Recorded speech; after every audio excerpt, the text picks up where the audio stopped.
말씀을 가지고 시편 143편 1절에서 6절의 말씀, 이 내용을 가지고 살면서 속상한 일을 만날 때 어떻게 풀어야 합니까? 라는 말씀의 제목으로 이 시간 우리가 함께 은혜를 나눕니다. 우리가 인생 살아가면서 여러 가지 문제의 상황을 직면하게 됩니다. 물질의 문제도 만나게 되고요, 건강의 문제도 만나고, 또 사업을 하는 사람들이 그 사업이 잘 탄탄대로라면 좋겠지만 그렇지 못하고 어려움을 당하는 그런 문제도 있고요. 여러 가지 또 사람에 관계된 문제도 있고요. 또 소망적인 관련된 어떤 직장을 구하기 위해서, 안 그러면 집을 이사하기 위해서 여러 가지 인생의 많은 문제를 우린 가지고 삽니다. 그럴 때마다 그 문제에 놓여져 있는 상황으로 인하여 우리 힘듭니다. 또 어려운 환경에 놓임으로 말미암아 그 모든 일들로 인해서 우리가 때로는 갈등을 하기도 하고 상처를 받기도 하고 마음에 속이 상하는 경험을 하게 될 것입니다. 어떤 경우에는 그런 펼쳐져 있는 내 모든 삶의 고난스러운 상황, 힘들고 어려운 상황들이 가끔 그런 생각을 하게 됩니다. 내가 뭘 잘못해서 이렇게 생기는 걸까? 나 아무런 잘못 없는데, 내가 한 것이라고는 그냥 열심히 살아온 것밖에 없는데 하며 우리는 억울하게 당하는 그 모든 상황들, 그 모든 고통, 상처는 우리 자신을 더 힘들게 합니다. 또 어떤 경우는 그래서 그 문제를 가스로 추스리고 해결하고 시간이 지나서 좀 아물고 해서 좀 괜찮나 싶었는데 그 문제를 가스로 해결하고 한숨을 돌리는가 싶은데 해결된 문제보다 더 큰 문제, 마치 바다의 파도가 밀려올 때 쉴 새 없이 밀려오는 것처럼 고난과 고통의 문제가 또 나의 삶에 펼쳐지고 겪게 되면은 우리는 이루 형용할 수 없는 참담함에 속이 상합니다. 그러니 참 우리는 살면서 속이 상한 일들, 마음에 속상하다 할 때 그 속이 상한 일들이 한두 가지가 아니고 우리 인생에 참 많은 것 같습니다. 그럴 때마다 우리 마음에 느껴지는, 우리 마음에 동반되는 감정의 또 다른 그 표현은 허무함일 것이고 낙심이고 후회일 것입니다. 그래서 내가 도대체 고생을 위하여 살아가는 건지 행복을 위하여 살아가는 것인지 모를 정도입니다. 모든 사람들에게 있어서 종류가 다를 뿐이지 각자의 삶에 보면은 어려움과 고통과 갈등과 상처로 속이 상하는 일들이 분명 다 있습니다. 이런 속상할 때 우리가 어떻게 해야 할까? 어떻게 풀어야 될까요? 우리 마음이 뒤집어지고 우리 마음이 속이 상할 때 어떻게 해야 될까요? 이런 상황 속에서 우리는 어떻게 해야 될지 오늘 우리가 읽은 이 시편 143편 1절에서 6절에 나오는 이 주인공 다윗의 우리 삶을 한번 우리가 생각해 보고자 합니다. 다윗은 속상할 때 어떻게 풀었을까? 여러분, 다윗처럼 인생에 살아가면서 마음의 속이 상한 사람은 없을 것 같아요. 한번 생각해 보세요. 여러분, 사울이 시기함으로 말미암아 그렇게 다윗을 죽이려고 했어요. 여러분, 사실 다윗과 사울의 관계가 어떤 사이인 줄 아세요? 장인과 사위예요. 그런데 평생을 이 다윗이 사울의 그 죽임을 추격하여 올 때 도망다니며 살아왔어요. 그래서 좀 해결이 되나 싶었는데, 잘 되나 싶었는데 이제 왕위에 오르고 나서 사울의 뒤를 이어 하나님의 뜻대로 왕위에 오르고 나서 보니까 이제는 또 사랑하는 아들, 여러 아들이 있잖아요. 여러 자식이 있는데 그 가운데 가장 사랑했던 아들, 세 번째 아들 압살롬이 배신을 하는 거예요. 아버지의 그 왕위를 자기가 받고자 아버지의 따랐던 신하들을 뺏어오고 그 신하들에게 반란을 일으켜서 같이 아버지를 죽이려고 합니다. 도망가는 도중에 많은 사람들이 저 봐라 꼴 좋다 조롱하고 많은 멸시에 많은 그런 어려운 인생을 살았던 사람입니다. 이 배신감의 상처라고 하는 것은 형용할 수 없는 다윗에게 큰 문제였을 겁니다.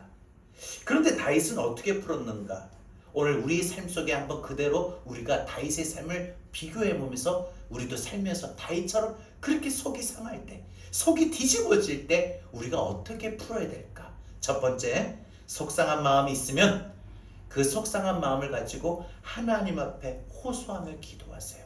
여러분, 우리 하나님 앞에 조용히 기도하는 때도 필요하지만 하나님 앞에 막 떠들듯이 막 내가 하소연하듯이 그렇게 기도할 때도 필요해요. 근데 여러분, 사실 우리가 예배 중에 이렇게 막 하소연하며 우리가 기도하기가 쉽나요? 호소하며 기도하기가 쉽나요? 잘 안 돼요. 그러니까 가장 좋을 때는 여러분이 집에서든 교회에서든 혼자 있는 공간이 있다면은 그때마다 막 속이 상하는 그 경험을 가지고 가만히 담아두지 마시고 참지 마시고 그때 우리가 호소하셔야 돼요.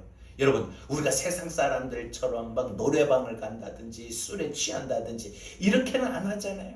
그러니까 우리가 담아둘 수는 없잖아요. 그렇다고 내가 누군가를 믿고 친했던 사람에게 내 이야기를 다 이야기하면 또 그 이야기가 돌고 도는 경우도 있잖아요. 그러니까 가장 좋은 경우는 우리가 아무도 없는 그 혼자만의 공간에서 하나님 앞에 하나님, 나 너무 억울해요 호소하며 기도할 때 우리 마음의 속상함이 여러분 많이 해결이 되는 겁니다.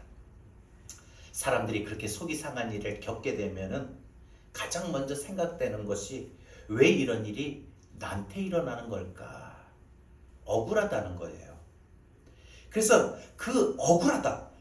나는 이런 일을 내가 제공하지 않았고 내가 이런 일들의 빌미를 내가 만들지 않았는데 왜 내 삶에 내 상황에 이런 일들이 일어난 거지? 억울하다. 그래서 여러분, 그 속상한 일에 그 억울한 일에 더 집중이 되면요 어떻게 돼요? 더 속이 상하는 거예요. 일어났던 일들보다 더 속이 뒤집어지는 거예요. 근데 여러분, 다윗은 어떻게 했느냐? 보통 사람들처럼 그렇게 그 자기가 당한 억울한 일에 집중하지 않았어요. 다윗은 자기가 당하는 고통은, 자기가 당하는 이 어려움은 마땅히 당하는 거다라고 생각했어요. 그러니까 우리 인생도 살면서 다윗처럼요, 정말 속이 상하는 일이 일어나고 속이 상하는 일을 겪게 될 때 내가 뭘 잘못했는데 내가 이런 일을 겪고 내가 이런 마음을 들어야 되고 이런 상황에 빠져야 되지? 억울해하지 마시고, 그래, 내가 겪어야 될 일이다. 자, 그럼 다윗이 왜 그렇게 생각을 했느냐? 자신이 지금 이렇게 당하는 인생의 고통을 다윗은 마땅하다, 당연하다라고 했어요. 우리는 억울한 게 뭐예요? 마땅하다, 당연하다 반대잖아요. 마땅하지 않기 때문에, 당연하지 않기 때문에 억울한 마음이 드는 거 아니에요? 근데 다윗은 반대로 생각했다는 거예요. 뭐라고요? 그가 2절에서 어떻게 고백합니까? 주의 종에게 심판을 행하지 마소서, 주의 눈앞에는 의로운 인생이 하나도 없나이다. 여러분, 다윗이 생각했던 가치관은 뭐냐? 다윗은 모든 사람은 다 죄인이라는 거예요. 자기도 죄인이고 이 땅에 살아가는 사람들은 다 죄인이라는 거예요. 그래서 죄인이 고통당하고 사는 건데, 죄인이 하나님 앞에 형벌을 받아 고통을 받는 게 마땅한 건데 그게 뭐가 억울해? 이런 식이에요. 자, 그러면 여러분, 우리가 뭘까요? 하나님 앞에 의인일까요? 죄인일까요? 하나님 앞에 죄인의 모습에 더 기억이 되면은, 그래, 내가 살면서 내가 당하는 이런 속상하는 일, 억울한 일, 고통당하는 일들은 왜 나한테, 왜 내게, 왜 나만 이게 아니라, 그래, 나 같은 죄인 하나님 깨달으시라고 형벌을 또 주시고 또 나에게 하나님 더 믿음의 단련을 시키기 위해서 고난의 훈련을 주시는구나, 마땅히 생각할 바라는 거죠. 여러분, 물론 우리의 믿음의 가치관과 다윗의 믿음의 가치관이 분명 차이는 있을 겁니다. 근데 여러분, 오늘 적어도 이 말씀을 들은 이상 우리도 다윗처럼 믿음의 사람이라면 믿음의 영안을 열고 믿음의 눈을 좀 뜰 수 있기를 바랍니다. 이제 억울한 일을 당할 때 그 억울한 일에만 집중하면은 더 속만 상해요. 내가 지금 벌어진 일보다, 사고가 났던 일보다, 그 사건보다 더 속이 상해요. 여러분, 그 사건이 벌어진 날부터 시간이 지나가면은 좀 가슴도 상처도 아물고 좀 잊어버리고 좀 고통에서 떠나야 되는데, 그게 더 시간이 지나갈수록 고통이 더 커진다면은 그 사건이 벌어졌던 일보다도 그 사건 때문에 생겼던 마음이 더 크기 때문인 거예요. 그렇다는 거죠. 그러면 속상한 일에 집중하게 되면, 억울한 일에 집중하게 되면 우리 마음은 더 커진다는 거예요. 속상함이 더 커지는 거예요. 그러니까 그때는 어떻게 되냐? 다이처럼 생각하는 거예요. 믿음의 가치관을 새로 바꾸자는 거예요. 그래, 하나님이 나 같은 죄인에게 당연히 이 땅에 살면서 어려움 당하는 건 당연한 거고, 또 하나님이 뜻이 내 믿음의 단련을 시키시려고 이런 힘들고 어려운 일들을 붙이셨구나. 다윗은 속상한 일을 만날 때 속이 상한 감정을 자신의 그 억울함과 고통으로 해결하지 않았습니다. 그는 하나님의 앞에 긍휼로 호소합니다. 주님, 보세요. 내가 억울하잖아요. 내가 불쌍하지 않아요? 그렇게 하는 거예요. 그렇게 하는 거예요. 1절 보십시오. 여호와여, 내 기도를 들으시며 내 간구에 귀를 기울이시고 주의 진실과 의로 내게 응답하소서. 다윗은 자신의 모든 형편과 처지를 하나님께 아뢰입니다. 하나님, 누가 지금 이 대적들과 나 중에 누가 하나님 옳은지 그른지 하나님이 의롭지 않습니까? 하나님 정의로운 분 아닙니까? 주님 판단해 주십시오. 이겁니다. 여러분, 그리고 자신의 그 처참한 모습을 하나님 앞에 아뢰입니다. 3절 4절에서 그는 어떻게 말합니까? 다윗은 원수들로 인하여 죽은 지 오래된 자 같다. 저 사람들 때문에 내가 너무 고통스러워서 이제는 아예 내 삶에 어떤 봄에 생동함이 꽃이 피어나는 그런 상황의 마음이 아니라, 마음 상태가 아니라 벚꽃이 화려하게 피어서 모든 게 아름답게 비춰지는 삶의 세상과 같은 그런 내 모습이 아니라 내 마음의 상태는 지금 이미 한 12월 1월 달에 다 말라버린, 바람만 불면은 그 나무 가지마저도 떨어질 수밖에 없는 앙상한 가지와 같은 참담하고 억울한 그런 마음이다. 여러분, 이미 자신의 마음은 죽은 지 오래된 자, 죽었다. 그러니까 느끼지 못한다는 거예요. 그 상황에 대해서 억울해할 필요도 없고 느끼지도 못하는 거예요. 이제는 자기 힘으로 다시 일어날 수 없는 자가 돼버렸다라고 그는 말합니다. 한마디로 자기는 소망이 없다는 거예요. 그러니까 여러분, 살아가는 동안에 가장 사람이 손을 놓을 포인트가 어디냐? 소망이 사라질 때입니다. 여러분, 가정에 대한 소망이 사라지고, 자녀에 대한 소망이 사라지고, 꿈에 대한 소망이 사라지고, 건강의 회복에 대한 소망이 사라지고, 천국에 대한 믿음의 소망이 사라질 때 그 모든 삶은 더 허무하고 공허하게 마련일 겁니다.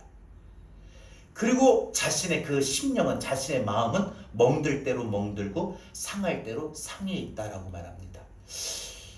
여러분, 이 시편이요, 우리 인생의 희노애락을 참 다 담고 있는 시편인데, 이 시편을 많이 읽으세요. 많이 내 상황과 공감이 돼요. 시편 기자들이 썼던 이 시가 내 처한 상황과 너무나도 일치가 되고 공감이 될 때가 많아요. 다윗도 그렇다는 거예요. 지금 이런 힘들고 억울한 일을 당해서 자신의 심령이 멍들 대로 멍들고 상할 대로 상했다. 여러분, 이 말에 아마 그런 표현을 했을 겁니다. 그래서 자신은 이 세상에 그 무엇으로도 자신의 지금 이 마음을 치료받을 수 없는 참담한 모습을 하나님 앞에 고합니다. 여러분, 우리는 인간은요, 지금 현재 시대는요, 사람이 힘들면요, 하다못해 정신과 가가지고 정신건강의학과라고 하죠. 정확히 표현하면 상담도 받고, 또 잠이 안 오면 약도 받을 수도 있고, 마음이 갑자기 두근두근거리고 막 숨을 못 쉬면 약도 받아 먹을 수는 있어요. 약의 도움을 받을 수 있어요. 근데 다윗은요, 그때 당시에 약의 도움을 받을 수 있었을까요? 상담가의 조언을 받을 수 있었을까요? 전혀 아니거든요. 어떤 방법도 없거든요. 이미 자신은 이 고통스러운 상황들 때문에, 이 배신감 때문에 자기가 한때는 가장 믿었고 군주를 삼았던 사울에게 배신감을 느낀 것뿐만 아니라 아들에게까지 배신감을 당했던 것, 사랑하고 믿고 따랐던 군사들에게까지 배신당했던 이 모든 것들이 다윗의 그 인생의 마음에 처참하게 느낄 정도로 그 마음이 무너졌을 겁니다. 이제 누굴 믿겠나? 사람이 한번 실망하게 되면은 다시는 그 사람이라고 하는 트라우마가 생겨버립니다. 여러분, 우리 인생에 우리 이 정신적인 분석을 보게 되면은 어떤 일들이 충격을 받게 되면은 그 일들을 잊어버리고 싶어하는 자기 본능이 있다고 합니다. 그게 여러분 트라우마로 나타나는 거예요. 자기도 모르게. 분명 다윗이 그랬을 겁니다. 다윗은 그런 상황이었습니다.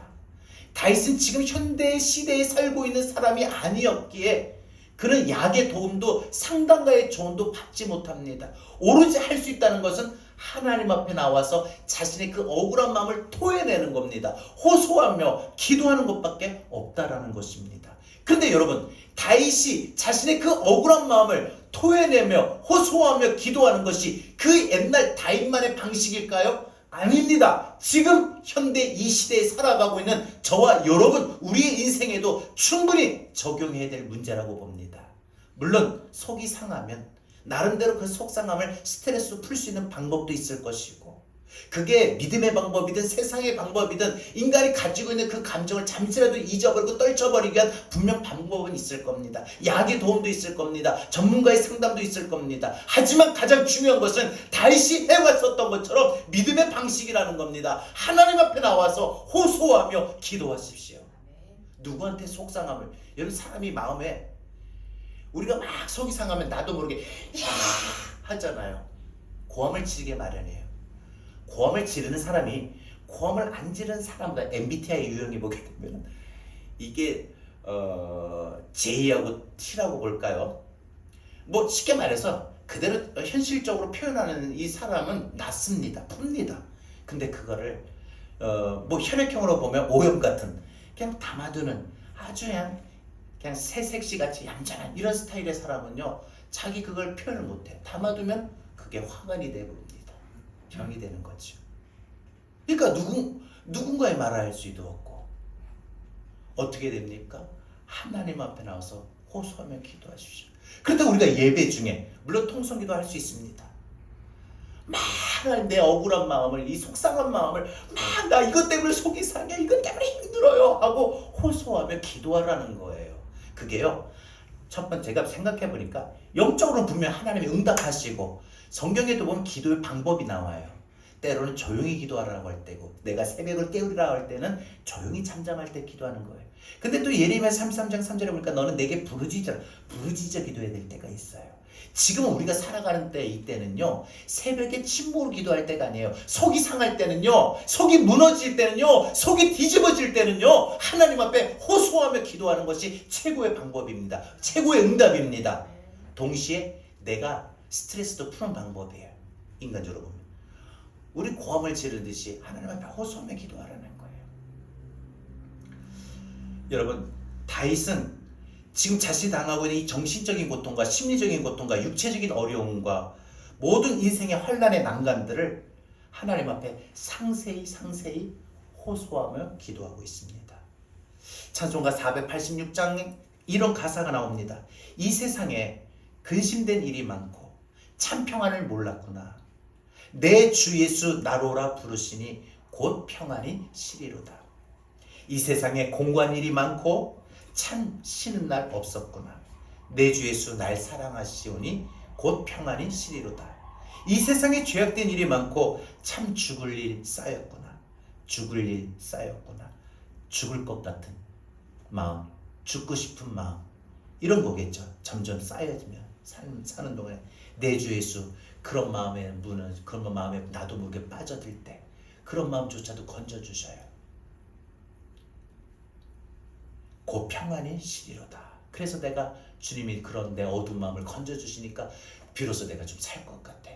주님이 내 어두운 마음을 안 건져주시면 그 어두운 마음에 갇혀버려서 막 더 빠져드는 거예요. 더 미궁으로 빠져들어요. 더 고통 속에 빠져들어요. 더 힘들어요. 더 내가 나를 더 힘들게 하는 거예요, 상황이. 근데 그럴 때마다 하나님의 도우심이 우리에게 일어나고 나타나면 하나님 앞에 기도하는 밖에 없습니다. 다윗은 하나님께 자신의 억울함과 고통의 속상한 문제를 해결해 주실 것을 믿었기 때문에 그래서 하나님 앞에 나와서 자신의 그 억울함을 호소하며 기도했던 것입니다. 내가 눈물을 흘리며 호소하며 나를 불쌍히 여기시고 내 기도에 응답해 주실 하나님을 믿었기 때문입니다. 그러므로 우리도 속상할 때, 어려울 때 다윗처럼 기도할 수 있기를 바랍니다. 기도하되 자세하게 기도하십시오. 기도하되 우리의 그 속상한 마음을 담아서, 그 억울한 마음을 담아서 하나님 앞에 토해내십시오. 내 속상한 이야기를 내 마음속에 두고 참으면 병이 됩니다. 그렇다고 속상한 그 모든 마음을 가지고 내가 믿었던, 내가 사랑했던, 내가 다른 사람에게 이야기할 필요는 없습니다. 오직 하나님 앞에만 나와서 하나님께 호소하며 기도하면 되는 것입니다. 그러면 하나님께서 나의 호소하는 그 기도에 하나님이 모든 것을 합력하여 선을 이루어 주실 줄로 믿습니다. 그리고 결국 때가 되면은 그때 일이 오히려 전화 위복이 되게 해 주실 줄 믿습니다. 여러분, 그걸 믿고 기도하자는 거예요. 지금은 고통이에요. 고통밖에 없어요. 그런데 내가 하나님 앞에 이 고통스러운 상황을 가지고, 속상한 일을 가지고 기도하잖아요. 호소하며 기도하잖아요. 그러면 하나님이 일하셔요. 그래서 하나님의 때가 되면 그 고통의 일들, 사건들을 전화위복이 돼요. 오히려 그때는 고통이었는데 분명히 지나고 나서 하나님이 개입하시고 하나님 역사하시니까 오히려 그 고통이 내게 일어나길 더 잘 된 거예요. 더 잘한 거예요. 안 믿으십니까? 저는요 너무 이 부분에 공감이 돼요. 그래서 막 기대가 돼요. 하나님 분명히 지금 고통의 상황이었는데 나한테 어떤 전화위복을 주실까? 나한테 어떤 더 좋은 일들을 허락해 주실까? 그거 생각하면은 비로소 마음이 참 좋아요. 여러분, 다윗이 그랬다는 거예요. 우리가 그런 미래 소망적인 마음이 사실은 있어야 그런 기도도 나오거든요. 하나님 앞에 호소할 수 있거든요. 여러분, 하나님이 괜히 우리 아버지십니까? 우리 문제를 해결해 주시고, 우리가 손해본 것도 보상해 주시고, 우리가 얻어맞은 것도 위로해 주실 것이고, 우리가 그 모든 일들과 상황을, 분위기 속에 나도 모르게 동조해서 죄에 빠져 죄를 졌다 할지라도 그 죄조차도 용서해 주시고, 우리 약한 것도 강하게 하여 주시고, 우리를 어려운 순간순간에서 반드시 우리를 구원해 주실 줄로 믿습니다. 여러분, 우리 복음성가의 찬양에 보면 오늘 집을 나서기 이전 뭐라고 되어 있습니까? 기도는 우리의 안시, 빛으로 인도하리. 앞이 캄캄할 때 기도 잊지 마시오 했습니다. 기도는 캄캄한 인생의 삶의 마음과 상황 속에서 우리를 빛으로 인도해요. 기도만이 방법을 얻게 하시고, 기도만이 지혜를 얻게 하시고, 기도만이 해결할 수 있는 방법이 될 줄 믿습니다. 두 번째로, 속상한 일을 만날 때 왜 이렇게 되었는가? 주님의 뜻을 깊이 묵상해 봐야 됩니다. 우리가 속상한 일을 당할 때 속상한 일에만 너무 집중하지 마시고, 그 속상한 일에 집중한 그 마음을 잠시 여유를 가지시고 추스려서 속상한 일을 만날 때 왜 이렇게 이런 일이 일어날지, 왜 이런 일을 만났지? 하고 주님의 뜻이 어디 있는가? 여러분, 우리 모든 삶의 사건과 내용들은 주님의 뜻이, 주님의 섭리 속에 우리 인생 살아가고 있다는 거 분명 믿어야 됩니다. 그래서 여러분, 성경에 보면은 이 공중에 나는 새들도, 꽃에 피는 모든 들의 백합화도, 모든 들풀도 입히시고 모든 것도 하나님 다 주관하시는 인생이에요.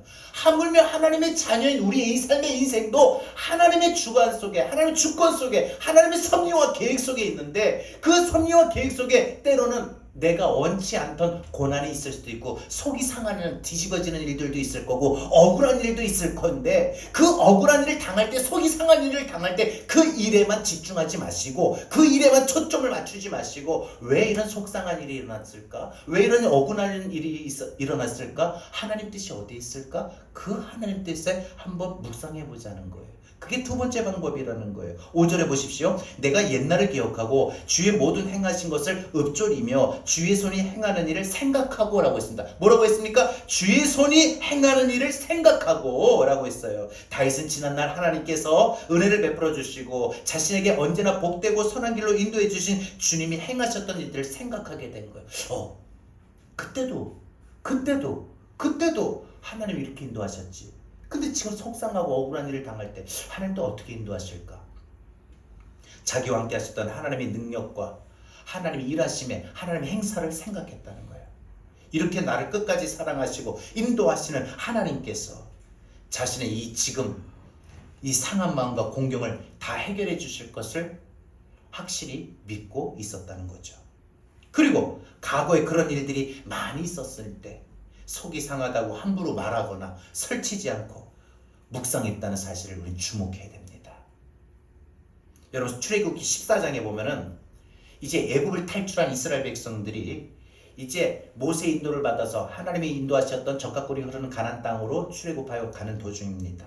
근데 가다 보니까 막상 앞에 홍해가 이르게 되고 바로가 이스라엘 백성들을 그래 가라 해놓고 자기가 아까운 거예요. 그래서 바로의 군사들 추격해서 잡아와라 다시 얘네들 없으면 안 되겠다 해가지고 잡으러는 추격 바로의 군대가 와요. 앞에는 홍해 뒤에는 바로의 군대가 추격해 옵니다.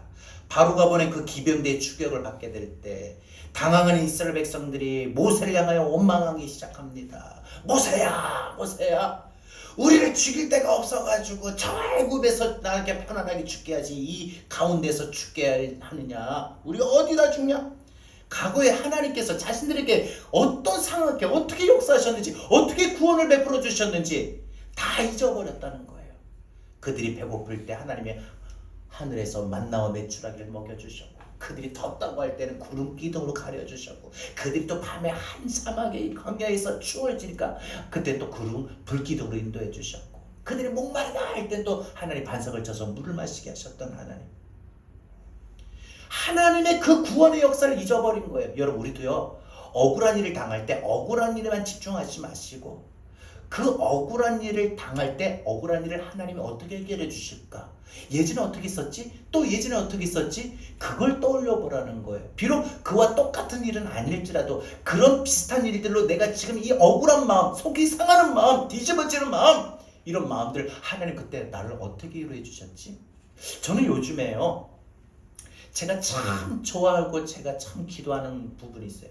사라를 웃게 하신 하나님. 하나님 사라를 웃게 하셨던 하나님, 사라에게 좋은 일을 주셨던 하나님, 아이를 갖지 못해서 그 모든 가정에서 철저한 외면을 받고 버림을 받았던 한 여자의 인생이 하나님이 테이블을 열어주셔서 아브라함의 아들을 이삭을 낳을 때 사라에게 아이를 가질 때 사라가 웃었어요. 그전엔 근심, 걱정, 눈물, 아픔, 외로움 뭐 이런 거였다면 그때 하나님이 행하시는 일들로 인해서 사라가 웃었어요. 사라를 웃게 하신 하나님, 하나님 나를 웃게 하시는 하나님이신 줄 믿습니다. 그 하나님이 여러분도 웃게 하시는 하나님인 줄로 믿습니다. 여러분 지금 힘이 들고 어려움에 있다 할지라도 그 억울한 일에 속이 상한 일에 너무 치우치지 마시고요.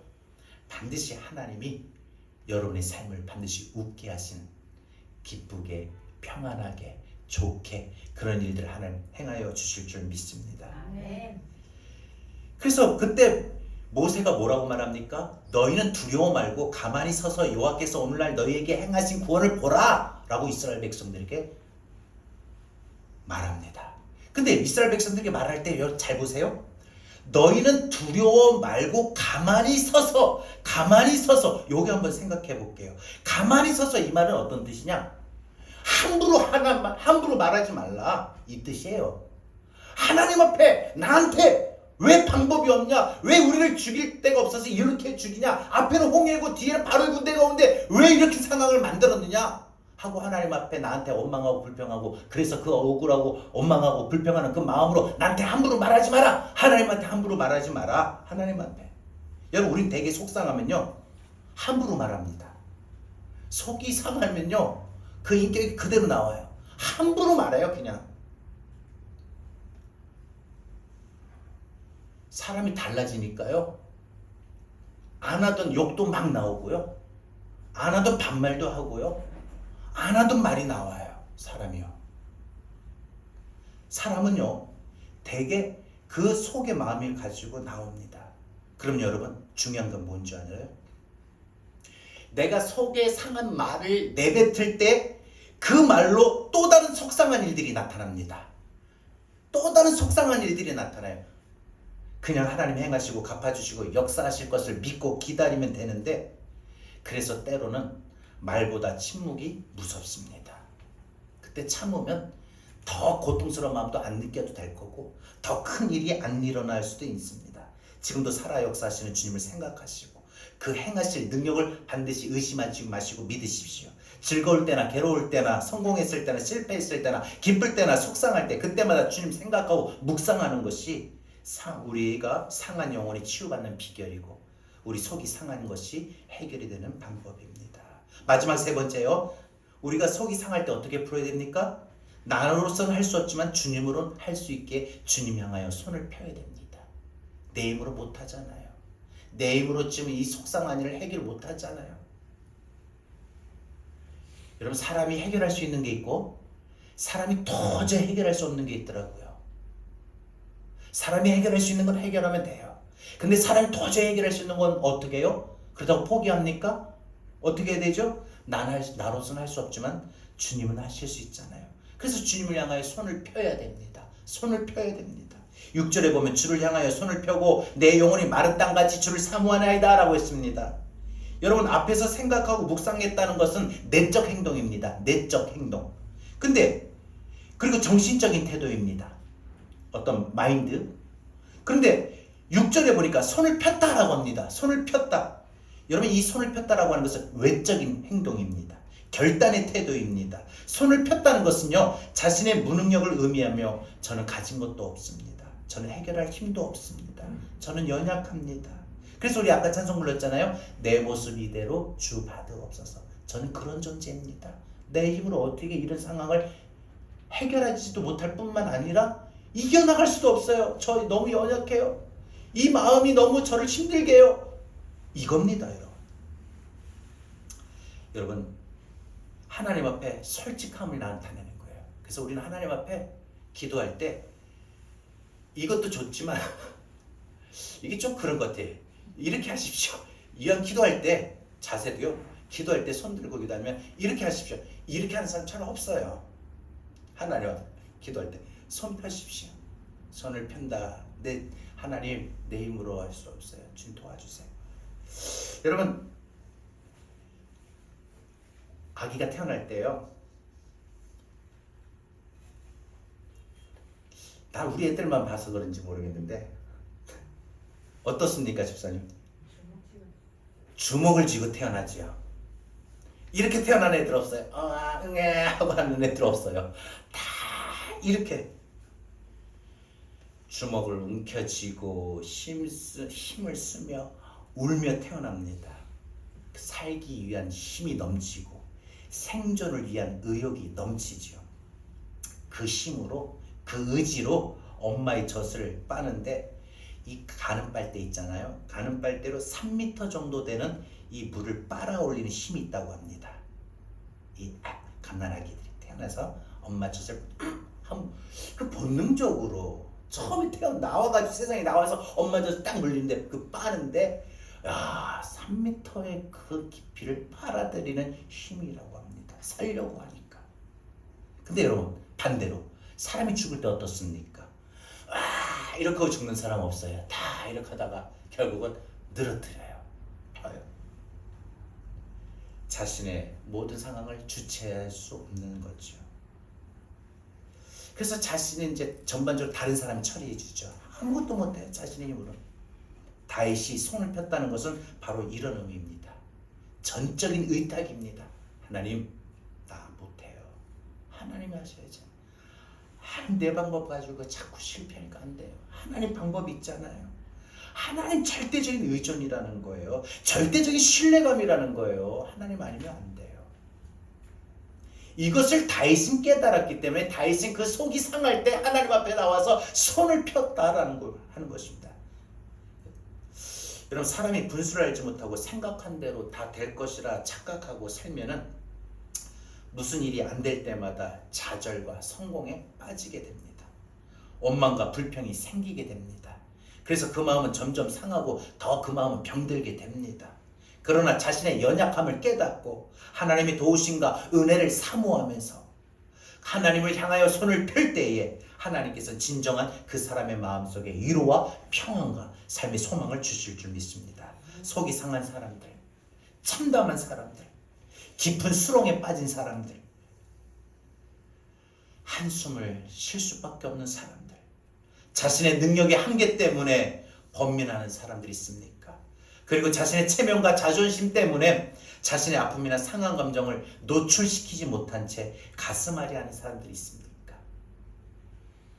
우리에게는 사랑과 은혜, 용서와 위로와 우리의 삶의 마음과 상황들까지도 풍성하게 하시는, 회복시키시는 하나님 아버지가 계시지 않습니까? 제가 요즘에 엄마라는 존재는 모르겠는데 아빠라는 존재는 분명히 제가 알아요. 아빠는 어떻게 해서든지 자식들 위해서 주고 싶은 마음이에요. 그냥 제 경우 보니까, 제 입장에서 말하는 겁니다. 아빠는 다 주고 싶어요. 하나님 아버지가 우리의 아버지 되십니다.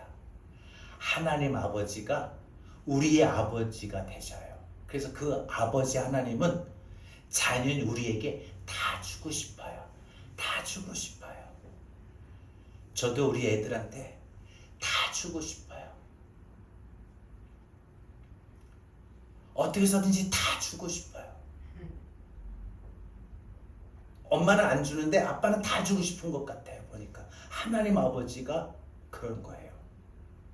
진짜로 여러분, 하나님 아버지를 믿을 수 있고 신뢰할 수 있길 바랍니다. 말씀했습니다.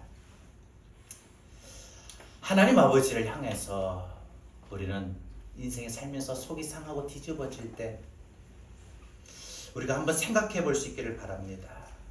우리가 살면서 우리가 그 속상한 마음을 가지고 하나님 앞에 나와서 호소하고 기도하길 바랍니다.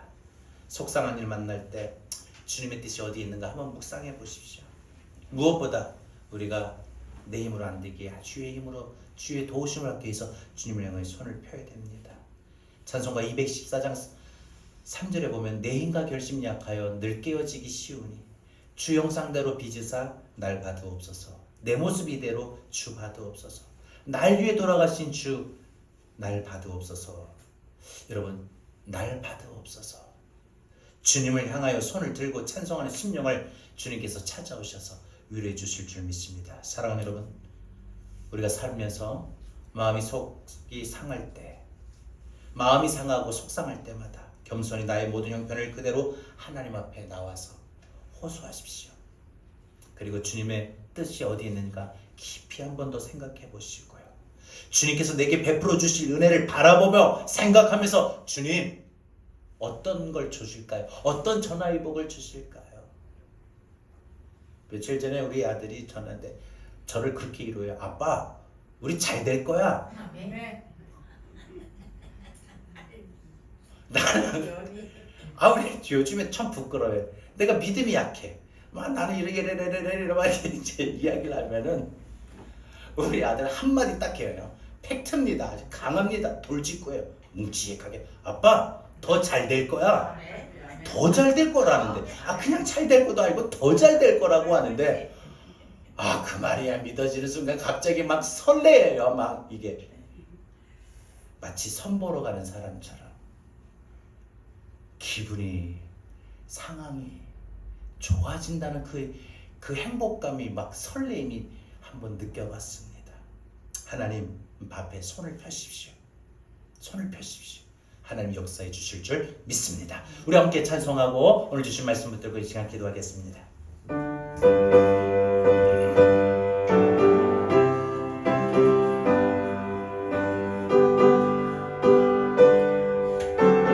이 세상에는 참 그렇죠.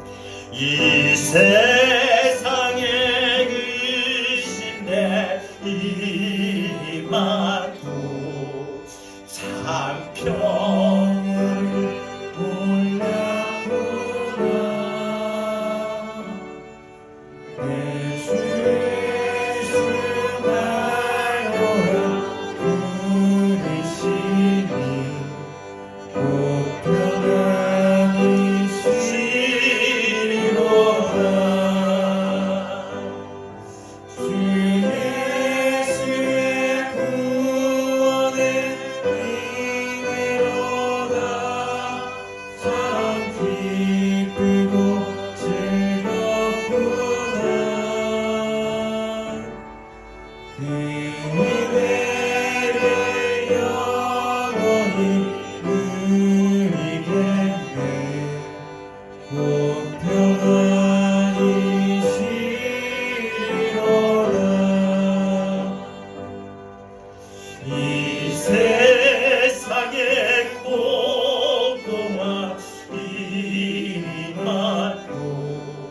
자신은 날 없었구나.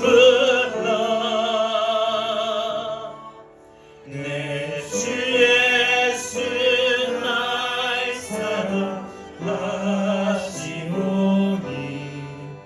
곧 평안이시리로다.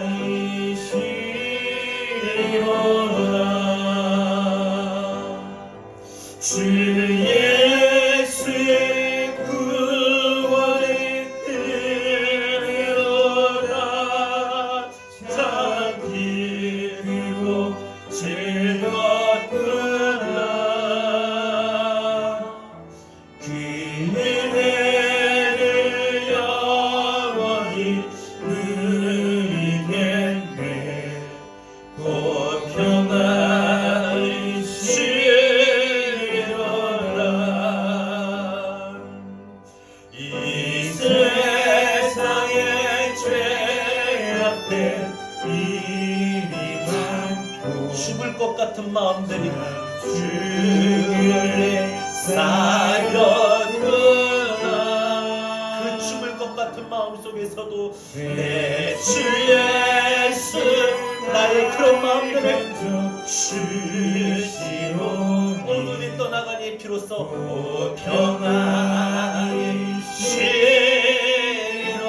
평안이시로다. 모든 것이 구원의 은혜입니다. 주 예수의 구원의 은혜로다. 참 기쁘고 우리 반드시 기쁘고 즐거운 마음도 누리게 될 겁니다. 그 은혜를 영원히 누리겠네. 곧 평안이시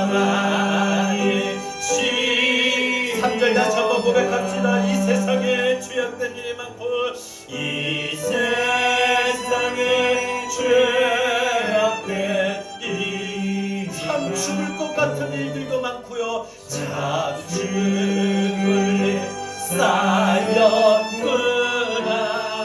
죽고 싶었던 우리 마음들 가운데 내 주 예수 날 건져 주시오니 곧 우리 마음에 주님이 그 죽고 싶은 마음을 건져주실 때 평안을 드립니다. 구원의 은혜입니다. 주 예수의 구원의 은혜로다.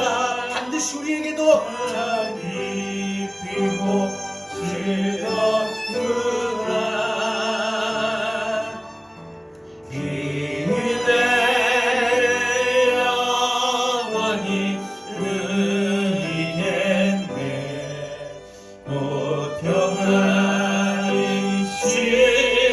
평안이시리로다. 우리 다 같이 함께 기도하기를 원합니다. 여러분 인생 살면서 속이 상한 일들, 그래서 근심과 염려와 아픔과 억울함과 배신과 상처와 고통이 참 많습니다. 그런 마음을 가질 때마다 죽고 싶은 마음도 사실 들 거고요.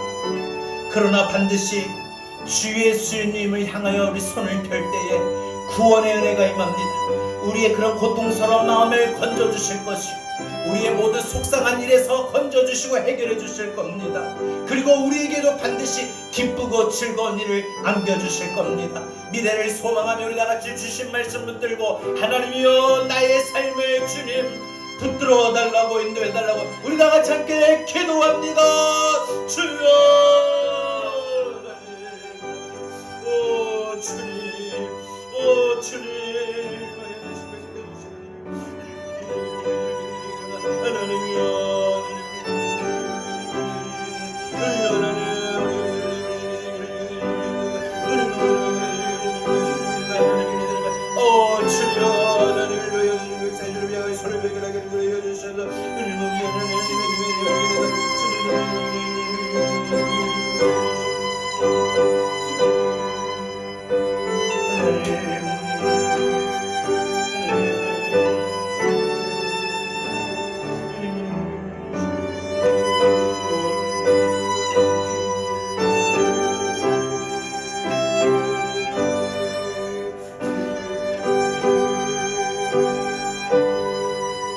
주 예수의 구원의 은혜가 임하길 원합니다. 주 예수의 구원의 은혜로 반드시 우리에게도 참 기쁘고 즐거구나. 그 은혜를 이번 한 주간도 그 은혜를 영원히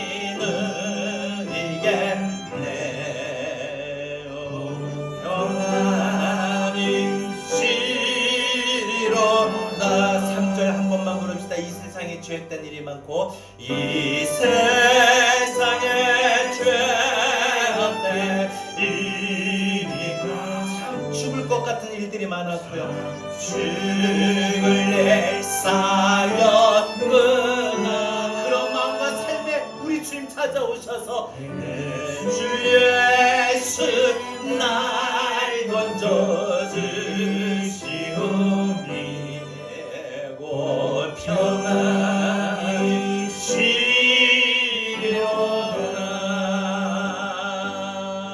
주 예수의 구원의 은혜로다.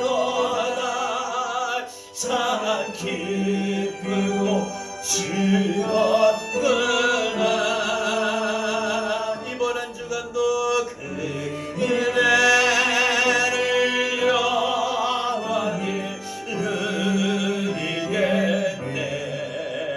한 번만 더 고백합시다. 주 예수의 구원의 은혜로다.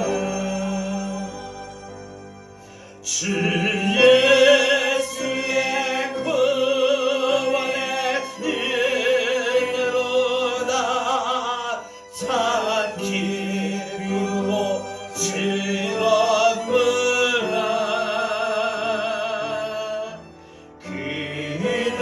그대를 영원히 누리겠네.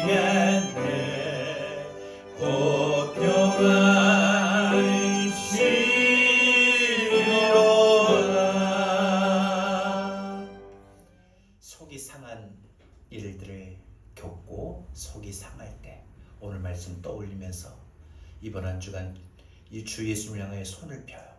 여러분의 삶에도 반드시 속이 상함이 기쁘고 좋은 즐거운 일들이 일어나기를 소망하며 이번 한 주간 살아갈 수 있기를 바랍니다. 이제 우리 주 예수 그리스도의 은혜와 하나님 아버지의 극진하신 사랑하심과 보혜사 성령님의 감화 감동 내주 교통하신 은혜가 근심이 가득한 세상 살아가는 동안에 이런저런 일들로 속이 상할 때 주님을 향하여 손을 펴겠노라 다짐하고 이제 그 삶의 현장으로 나가서 더 용감하게, 더 씩씩하게, 더 기쁘고 즐거운 일이 일어날 걸 소망하며 살겠노라 다짐하는 주의 사랑하는 모든 성도들 머리 위에 이제로부터 영원토록 함께 있을지어다. 아멘.